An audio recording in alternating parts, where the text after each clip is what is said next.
Hey everyone, it's Andres, and this is the last video I do in the so-called transition phase before my show launches, because my show's launching tomorrow. It's going to be here on YouTube. It's going to be debuting every Monday. You probably noticed the banners are all changed now.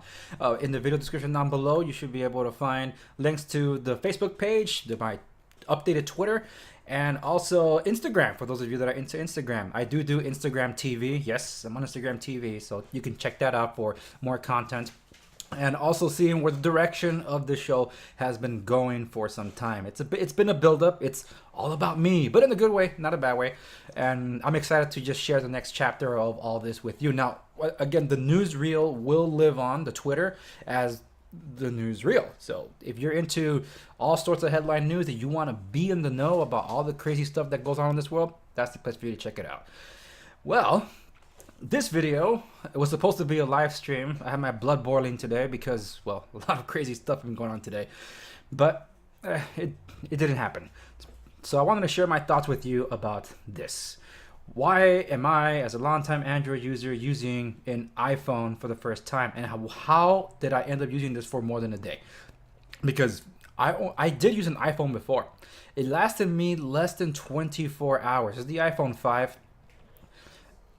It didn't last me 24 hours. I returned it in 24 hours. Yes, but I couldn't use it for more than an hour. It was just, sorry. This is back in those when I used the BlackBerry OS, Legacy OS, and also a Droid. That was the thing back then.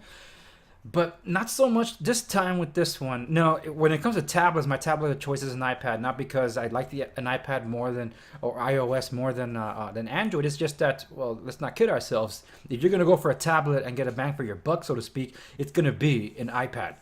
Because software support, you can trust it. I had a Nexus 9. Was it a 9 or a 7? I forget. The one that HTC built in conjunction with Google. It was a nice looking tablet until you turn on the screen and saw the light bleed on the LED, on the LCD. It was so disappointing. But the device itself, I thought it was pretty good. But the software was horrible. It was sluggish. It would take forever to load. It wouldn't get updates. So therein goes my point as to why I ended up moving to Apple. When it comes to tablets, I still use a Surface for everything else.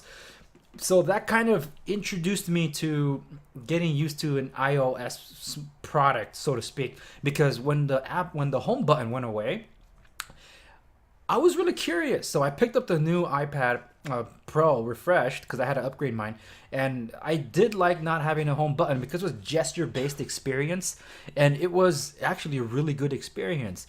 So I was really curious to see how it translated to a phone. So I ended up getting this as a gift from my wife that you see there. Yes, that's my wife. Take a good look. That's my wife. Yeah. So what ended up happening was it was a gift for Christmas, and I couldn't say no. I mean, what am I going to do? Sell it? But that didn't happen. So it gave me an opportunity to try out this guy, the Apple Watch Series 4. This is LTE, the stainless steel version. And honestly, when I got it, I was like, this is a super expensive fitness wearable because I was using my Samsung Galaxy Sport Gear Sport at the time, but I decided to give it a chance. And I gotta tell you, my experience between this watch and the Samsung and the Android wears that were available, this has been the best experience on a watch that I've had since the Pebble days. I know, I just leapfrogged over Samsung entirely. I've reviewed Samsung products in the past. You can check out my wearable review playlist. I'll leave a link in the description down below for that. But to tell you the truth, this feels like a complete experience. At first, I also criticized the watch for trying to be more than a watch, a communicator. Well, now that it can be, and it's not as tethered to the phone as it used to, it's been an incredible experience. And quite honestly, the best experience on a watch I've had since literally the Pebble. And that means a lot to me because, look, I do use this daily, but I need my Android, so it's with me at the same time. So I use a Samsung Note 9 as my Android of choice. I did try out the BlackBerry Key 2 Elite. Check out the review I did for that. The video it's a link in the description down below as well. But it was the iPhone that I ended up using on my primary line and my second SIM, this one. And I use Google Voice anyway, so it doesn't matter what I use. But the experience overall on iOS has been very positive, and with this phone in particular, with an epic battery life and a camera that's really good, it just as comparable as my Google Pixel 2. Maybe not so much in low light, but it's definitely a really good camera. I've enjoyed this experience on an iOS product, and without the home button, please don't flog me. It felt like using a BlackBerry playbook. Yes, I felt like I was using a BlackBerry again. So there's a logo of an apple in the back, and that's kind of how I was able to break into it. A gestureless experience has been considered to be more futuristic for me and a throwback to the days of BlackBerry Playbook and BlackBerry 10 OS than has been One UI on this guy. So I have enjoyed that experience overall, and that's why I kept the iPhone. But that also afforded me via Verizon to be able to use the Apple Watch. This thing was an expensive wearable for me. I will only put it on for exercising until I started using it for what it can do when I powered up the iPhone as my primary device. And then I started enjoying the convenience of a whole ecosystem. And that's what I've always wanted.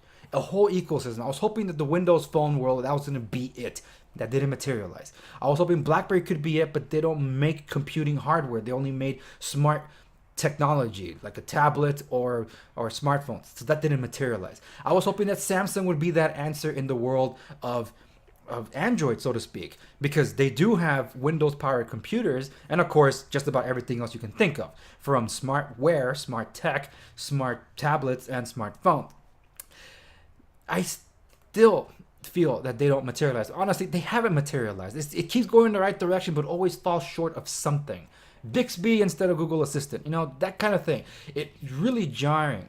And now with Google Voice Assistant being able to be a shortcut for Siri, that I can call on Google through Siri, it's kind of made me use Siri. So it's been a good experience overall, shockingly to say the least. It's been an entire quarter of the year that I've used an iPhone. That's way longer than the 24 hours I spent on my first iPhone 5 a long time ago. But I am enjoying being able to be connected in that realm. But let's not kid ourselves. There's no way I enjoy the phone on its own. There's limited capabilities here. I don't have SD expansion storage. There's only 64 gigs in here. There's nothing more I could put in here. But I have everything I need on my Samsung, so I use that as my consumption device for media.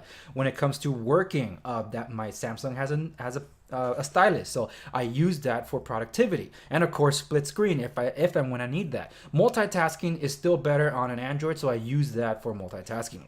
When it comes to communication, just communicating via text, or in this case iMessage now, third-party apps that I use for communicating with groups and such, and of course phone calls. This is the best combo I have ever used, and in business, where I just handle so many phone calls at a given time, especially when it's the busy season, this has saved me when I was truly in a pinch and handling just a wild amount of calls when I was doing some open houses last month as of this recording in Santa Ana. So I never looked back. I saw the positives for it, and being able to hand off from the watch to the phone to the iPad has been pretty awesome. Now I could do the same thing with Google Voice to an extent, but it's just not as fluid as it is with all those things. So that's my high praise that I sing for Apple, where they have control of the hardware and the software, and they've been able to build all that together. And that is why I can say it's been a positive experience in 2019 for using said product. Now, I still don't carry a lightning cable, but the wireless charging works very well with my Samsung dual charger combo. So both devices, I plop on this and they both charge whenever I need. But the epic battery life on the iPhone, especially compared to my Note, I go almost 2 days without charging. No kidding, I do go 2 days without charging. The Note, I can go about a day and a half, but I push that one harder than I do the Apple. Still, it's been an impressive experience. So where do I go from here? I must say, I'm counting on the next generation iPhone to have USB Type-C. Once that comes along, one cable for everything that I do, except for the CI. This guy doesn't charge on that Samsung wireless charger, so I'm kind of waiting for that AirDrop thing, whatever the heck they're calling it, to charge these devices. And because my wife also has she's all iOS and Apple, so it just makes sense to get it for the house. So we'll see how that turns up. But until then, guys, those are my thoughts. I wasn't gonna do a conventional review about this. I mean, come on, everybody else has done it. You know that. So whatever information you need to digest from, you've already digested it. Now, would I use an iPhone solely without Android? I tried it for a day. I didn't last a day because my business does rely a lot on Google services and Microsoft. And even though the Apple does have access to a lot of those things, the mere fact that Android is built basically for Google experiences, and how Microsoft has enough access to be able to really truly build products that go into the OS versus what Apple allows, it's been a much more needed experience to rely on an Android than an Apple phone. But since I'm using two phones anyway, I don't want to use just all Android. I did take advantage to diversify a bit, and it has been, for the most part, a good experience. The only downside is these two phones are still made out of glass. That's why I keep eyeing that, next BlackBerry. Crackberry Kevin pulled it today. The BlackBerry Key 2 Red Edition. Oh my goodness, that phone looks freaking hot. But we still don't know when we're gonna get it, and we know it's not gonna be supported on Verizon. So I'm like, what do I do? First world problems, right? So that's that. All right, look, everybody, thank you so much for watching this video. It's the last one that I do of its kind. Am I not going to be doing tech reviews? I'm not saying I won't, but with the new show format, I will fit in some way tech into the show.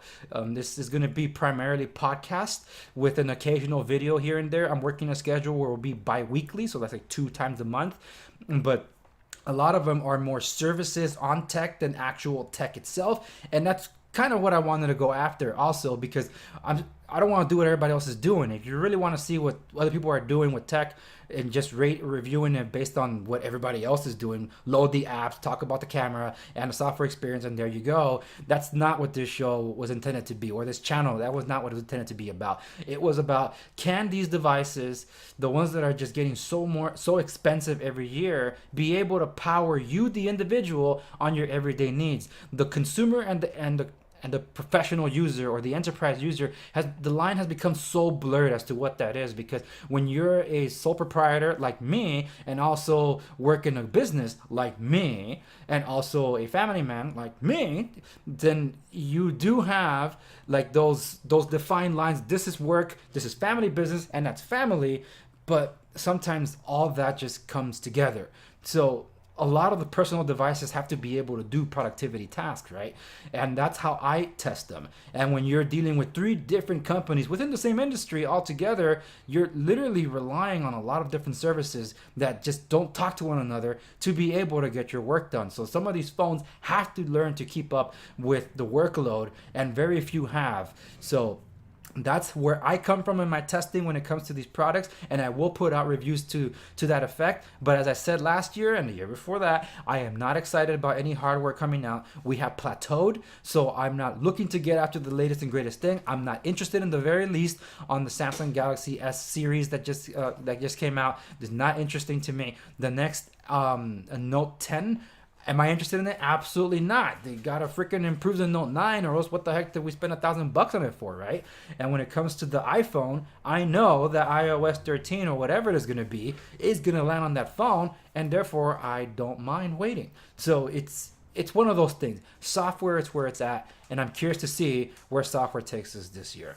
All right, guys, that's the end of it. This is the last time I sign off like this. Starting tomorrow, it's the Andre Segovia Show. I'm so excited. I got a bunch of episodes already lined up and scheduled from here to the end of May. So I hope you're able to tune in. If you can subscribe here if you haven't done so already, and you'll be in the know, because this is where it'll air. And if you're interested more in podcast directory, as of this video, I am approved on Google. So you can find me on Google Podcast and Google Play Music. You can sign up on TuneIn. It's right there too. And on Spotify. You can find me on Spotify. I'll make sure to leave the links in the video description down below. If you don't find them after this video's gone up, they will be up a little later. So just keep an eye out for those. All else, you can follow me on all the socials, which again are in the video description down below. Thank you so much for joining me on this journey to just get into the next stage of my show. It's been 17 years in the making, and I was just excited to just see the next evolution here to the next level, so to speak. All right, thank you so much, and I'll see you guys in the next one.